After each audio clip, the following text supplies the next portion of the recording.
ou avec cœur. Non seulement pour faire travail avec cœur, mais il faut qu'on remette notre travail qui est irréprochable. Notre travail que mettre la bagaille pour le reprocher au là-dedans. Est-ce que d'accord, bien aimé? Vous avez besoin de travail avec tout ou même la grâce. Donc, la question qui est posée, il y a un rapport avec l'épisode ça aussi.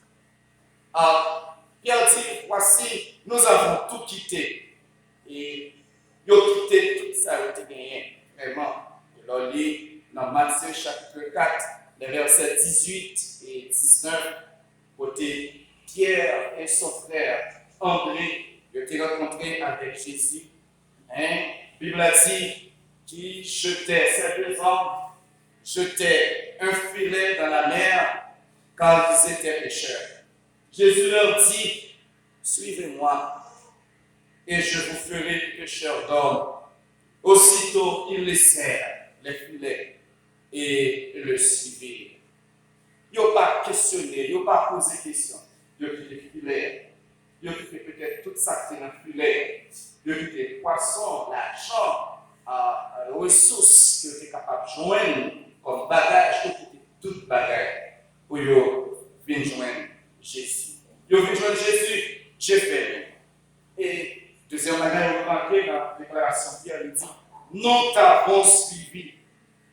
Il y a deux idées que tu as données pour comprendre là. Nous t'avons suivi.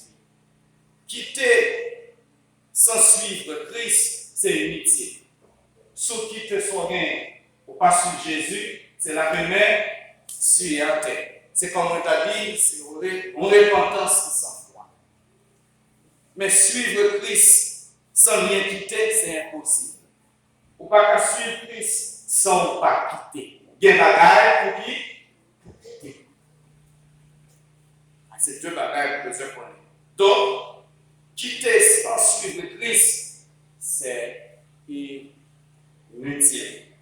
Mais aussi suivre Christ sans rien quitter, c'est impossible. On ne peut pas suivre Christ sans pas quitter. Il y a des bagages pour quitter. Monsieur a décidé pour suivre Christ, il a quitté tout ça. Il a quitté richesse, il a quitté profession, il a quitté tout ça. Il a renoncé à rien. Il a renoncé à famille, il a renoncé à tête, il a renoncé à lui-même pour suivre Christ. La question de Pierre, c'est quand sera-t-il pour nous? C'est une question qui note son inquiétude. Cette question marque l'inquiétude de Pierre. Les contingents anticipés de la question de récompense que le Seigneur a loué, qui était pour nous, qui récompense même que nous adjoignons. Qu'en sera-t-il pour nous? Mais on enrichit les là, pour dire, c'est pour vendre bien, pour les pauvres l'argent, au lieu de faire ça, les déplacer devant, et nous-mêmes qui quittons tout ça, qui ça va arriver avec nous-mêmes? C'est ça, Pierre a questionné Jésus. Donc, frères et sœurs, est-ce qu'on comprend que il y a un bagage dans la vie qui empêche de servir bon Dieu? Maintenant, si il y a un bagage dans la vie qui empêche de servir bon Dieu, il y a entravé les récompenses en même temps en Christ. Est-ce que d'accord? Donc, de ne pas accepter quitter, de ne pas accepter la main avec tout ça qui dans le monde là, pour déshabiller de tout ça que le monde a offert pour suivre Christ, ça a entravé récompense la caille Seigneur. Pour joindre récompense la caille Seigneur, il faut qu'on suive Christ. Et lorsque suivre Christ, il faut qu'on accepter blesser, il faut accepter quitter, il faut accepter renoncer. Et deuxième bagaille qui est appelée dans le texte là, c'est la réponse de Jésus. Jésus leur répondit. Comme tu as dit, Jésus ne pas répondre Pierre seulement. Mais Jésus dit, cette question concerne tous les disciples. Chaque est capable de la même question ça, pour poser. Parce que même tout quitté ça au fait. Malgré les chats, les matériels et l'activité personnelle. Donc Jésus ne pas répondre Pierre seulement question. Jésus répond toutes disciples aux questions. Le chita tendez sa Seigneur a dit. Et la réponse Seigneur, arrivé jusqu'à parabole et ouvrier, parabole que nous racontons dans le chapitre 21, épisode qui venait après, dans le chapitre 21, de côté, il a présenté parabole des ouvriers loués à différentes heures. Il présentait aux paraboles ça en même temps. Et réponse, Jésus a gagné deux éléments là-dedans. Les deux éléments qu'il a dans. Les filles parlent avec Pierre. Il dit Pierre, si un monde qui était à cause de non moins, il a accepté qu'il était frère, il était soeur, il était papa, il était maman, il était madame, il était petite, il était bien la terre que rien, il était toute bagaille, il était maison, la recevoir le centuple et il a hérité le royaume de Dieu et en même temps la vie éternelle. Donc, mes réponses, Jésus, Pierre, il a conclu pour les Pierre, plusieurs des premiers seront les derniers et plusieurs des derniers seront les premiers. Ça, c'est le premier côté pour le comprendre que Jésus fait déclaration. Les premiers seront les derniers et les derniers seront les premiers. Il continue dans la parabole. Les ouvriers loués à différentes heures pour lui finir parabole encore avec la même réflexion. Les premiers seront les derniers et les derniers seront les premiers. Mais il dit dans deux contextes différents. Écoutez. La réponse de Jésus, le forward, il y a deux contextes et deux éléments là. Premier côté, la parole avec Pierre là, les premiers seront les derniers seront les premiers, sont promesses. Ah oui, le Seigneur fait une promesse à ses disciples. C'est la promesse de Jésus. Il y a encore la promesse de Dieu à ses disciples. Et deuxième côté, présenté au parabole là, il dit même pas ça. Ce n'est pas une promesse. Il fait un avertissement. Il avertit, mais ça t'attend nous. Si on ne pas faire travail ou bien pour faire avec équité, mais ça t'attend nous. Ah oui. Ça fait nous réfléchir, nous autres chrétiens en Christ. Donc ça permet que nous réfléchissions. Donc, nous avons un avertissement qui genre a fait travail, bon Dieu va nous faire. Vous regardez phase parabole là, dans parabole là, il y a un avertissement. Et dans la réponse que la Pierre, au chapitre 19, il a fait même déclaration ça, il fait une promesse. Donc, et Jésus lui a présenté l'accomplissement promesse là à 2 ans. Présenté l'accomplissement promesse là. Premièrement, j'ai présenté l'accomplissement promesse là, il voulait présenter l'accomplissement promesse que le disciple pendant que la dit il faut que vous partagiez le règne de Christ.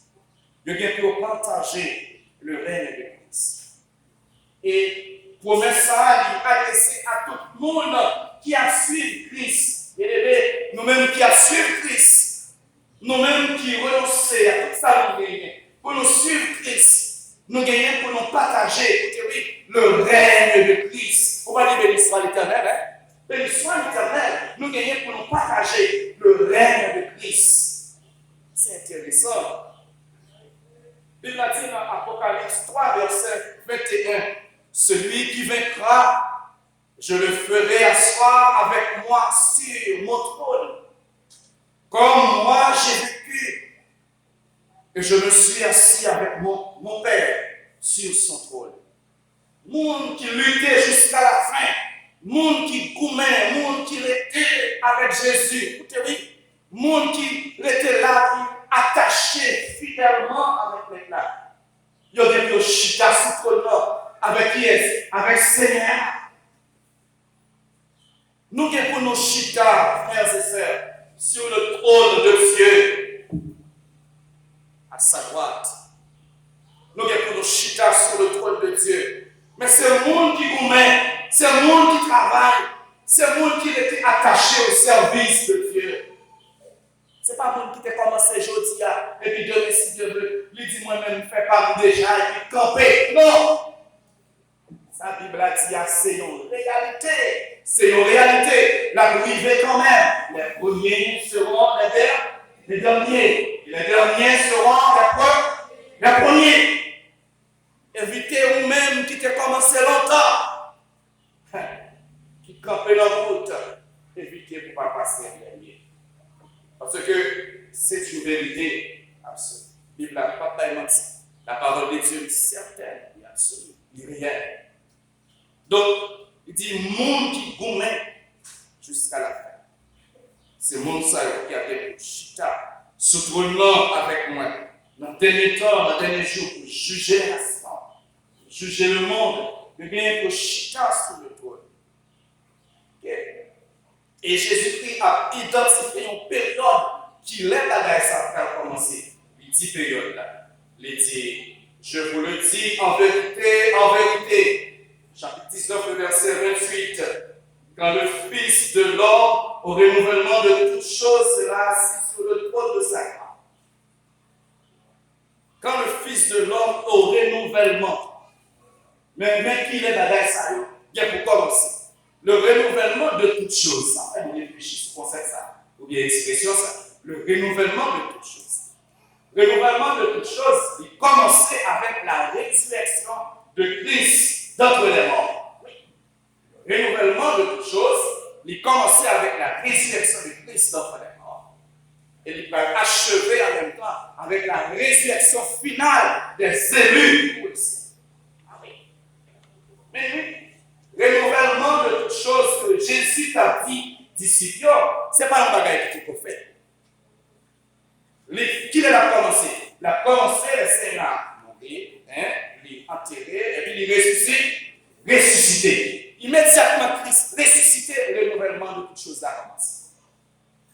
Il a fini tout avec résurrection finale des élus. Ou même qui a servi mon Dieu fidèlement au son de la trompette de Dieu. Ça veut dire, les morts en Christ ressusciteront.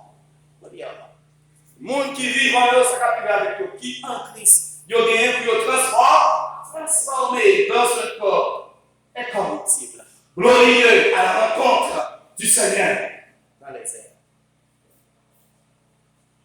Oui, mais ça Christ a annoncé disciples, le renouvellement de toutes choses. Les parler avec les disciples dans un contexte futur. Ça semble pas beaucoup de problème. Parce qu'il a parlé dans le contexte des choses à venir, des gars qui viennent pour venir dans le contexte futur. Là, nous lisons dans Romains chapitre 8, le verset 19, à continuer.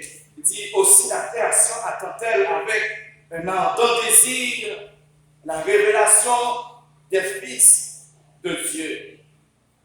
Car la création a été soumise à la vanité, non de son gré, mais à cause de celui qui l'y a soumise. Même création attend l'événement ça. Création attend l'événement ça. Qu'il est le Fils de Dieu, bien pu changer dans un corps glorieux. C'est le monde qui travaille bien. C'est le monde qui t'a fait travailler bien. Il vient pour nous transformer. Le monde qui t'a été attaché dans le Seigneur. Il va transformer.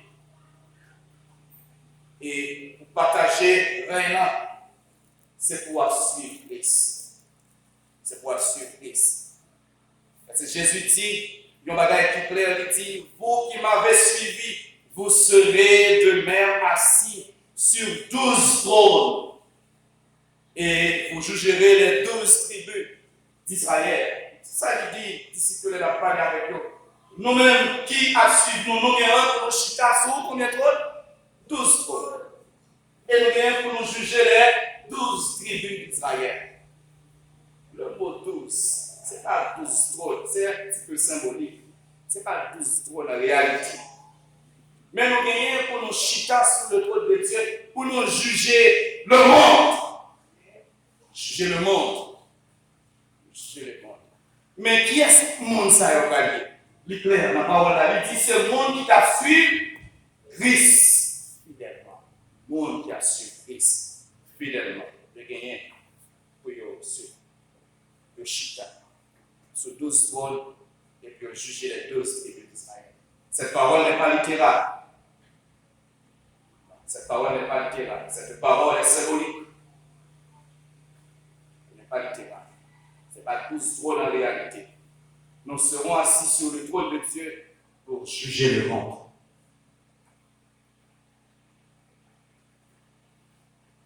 Et il a clair sur ça. Sauf que Paul a enseigné les chrétiens corintiens dans 1 Corinthiens 6, les versets 2 et 3, il dit: ne savez-vous pas que les saints jugeront le monde?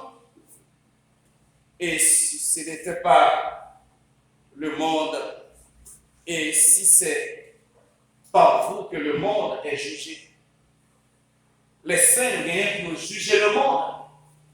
Nous-mêmes qui chrétiens, nous-mêmes qui vivons une vie chrétienne, qui s'aiment, une vie qui est attachée avec Christ, m'a conseillé pas décourager. Pas décourager, continuez, faites travail, continuez, servir mon Dieu. Pas décourager, même si on dit tout le bagage. Pas décourager. Ou pas travailler pour un homme, ou pas travailler pour qui est pour bon? Pour mon Dieu. Travail pour mon Dieu. Si c'est pour un homme, nous avons travaillé peut-être. Nous, chacun là, tu as déserté déjà.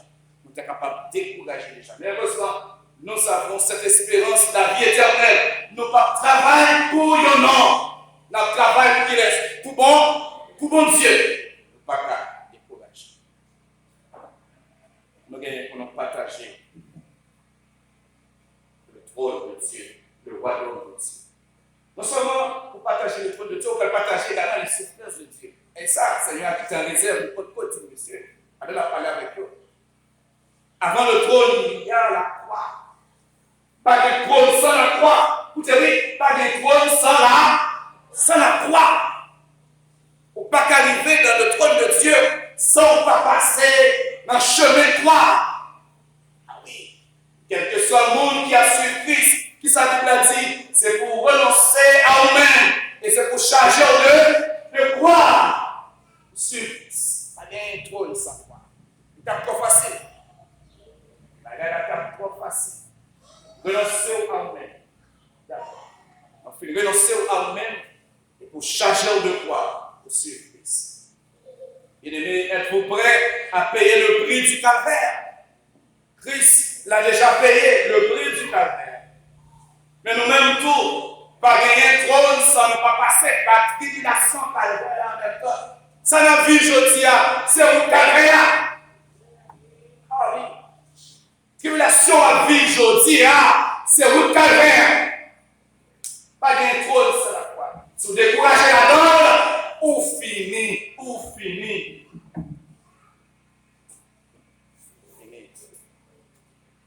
Déception après jeudi, c'est croire comme ça, c'est chemin croire comme ça. Humiliation à recevoir, jeudi, on a chemin croire. Il n'y a pas de trop ça, croire. Ou même que c'est petit, bon Dieu, si vous voulez gagner le royaume de Dieu, c'est pour accepter souffrir dans le chemin croire. Vous savez mon chanteur qui dit, si nous souffrons avec lui sur la terre, il dit, nous régnerons avec lui dans les cieux. C'est pour nous souffrir. Il y a un évangile sans souffrance. C'est pour nous souffrir avec les sous terre. On connaît toutes sortes de martyrs pendant sous terre. Jésus aussi, il te connaît toutes sortes de martyrs. Si vous ne pas accepter souffrir, bien aimé, eh bien, on ne peut pas qu'arriver dans le trône de Dieu parce que ce chemin trône là, c'est le chemin la croix. Pas souffrir ici. Bon Dieu, maintenant pour nous renoncer à la famille. Demandez ici comme ça. Renoncer à la famille, renoncer à tout ça qui t'a empêché de suivre Christ. Même si tu renoncer à maman, renoncer à papa, renoncer à frère, c'est pas oublier mon ça, c'est pas ça le dire. Mais c'est renoncer avec tout ça qui est capable d'empêcher de suivre Christ. Comme on connaît, mon ça c'est mon Dieu qui est très cher à eux-mêmes, donc il prend ça comme exemple. Mais normalement, c'est renoncer avec tout ça qui est capable d'empêcher de suivre Christ. C'est un bon bagage qui est capable d'empêcher de suivre Christ pour renoncer avec eux-mêmes. Ah oui. Lorsqu'il prend chemin la croix, Il dit, mais récompense. Récompense, premièrement, on va recevoir le centuple. En termes de comparaison, le centuple, il dit, on va recevoir 100 fois plus de ça perdu. Sont acceptés. Ouais, sont acceptés, abandonnés. On va recevoir combien? 100 fois plus. Recevoir le centuple. 100 fois plus de ça accepté, abandonné. Le centuple, c'est une récompense de grâce non méritée. Récompense de grâce. On va déposer pour déposer grâce, pour déposer bénédiction. Je dis au capable. Je dis au capable de l'argent pour souffrir. Mais rien pas fort perdu. Voyons si elle a pour faire quelqu'un pour l'argent. Pourquoi ça veut dire? On va perdre le royaume de bon Dieu pour n'importe qui bagaille, n'importe avantage misérable. Sous tes ça, on va perdre le royaume de Dieu. Misérable. Tout ça qui a passé sous tes activités, c'est vanité. Et deuxième bagage, il dit, en termes de récompense, nous gagnons pour nous hériter la vie éternelle. Deuxième récompense. Nous gagnons ça, la vie éternelle. Là, bien la vie qui ne peut pas jamais finir. Même si vie nous cesse ici-bas, mais nous gagnons pour nous vivre éternellement avec Christ. Quel est l'avantage pour le monde qui a suivi Christ? C'est intéressant. Quel est l'avantage pour le monde qui a suivi Christ? Le troisième récompense, il dit dans le même texte, il dit, les derniers seront le premier. Dernier bagage. Le monde qui dernier, c'est eux-mêmes qui gagnent pour le premier. Qui est-ce qui est le premier aujourd'hui dans la vie? C'est lui. C'est le monde qui possède un peu de bien et le premier aujourd'hui dans la vie. C'est les puissants, c'est les chefs religieux. Par exemple, jeune homme riche qui nous était là, c'est eux-mêmes qui sont premiers dans la vie quotidienne. La vie humaine, c'est le premier. Mais le dernier, pour Jésus, qu'est-ce qui va le dernier, pour nous considérer comme dernier? C'est les fous, les humiliés, les folles, les plus faibles, les méprisés, les hommes humbles. Et puis eux, qui ont servi bon Dieu, mais le monde aujourd'hui a méprisé. C'est les derniers, ça y est. Ça t'a privé avec eux. Seigneur dit, venez ou même quitter Dieu, venez ou même qui t'a servi, bon Dieu, fidèlement. Passez devant. Petit bon Dieu, pas qu'à cœur. Pas toujours devant. Pas qu'à cœur. Je dis à même si à gardé ou à pécolé, mais un jour Seigneur dit, place devant c'est pour. Place devant c'est pour, parce que c'est où tu as servi avec tout même, c'est où tu as servi fidèlement. Venez vivre à place. On n'a pas besoin de peur, même si le monde a méthodé, mais Christ a pour mettre devant. Seul bagage qu'on fait, c'est servir bon Dieu fidèlement. Servir bon Dieu fidèlement. Restez attaché avec le Seigneur. Restez à caille bon Dieu. Ouah, jouir les récompenses que le Seigneur a fait pour vous. Qu'il en soit ainsi. Dieu vous bénisse.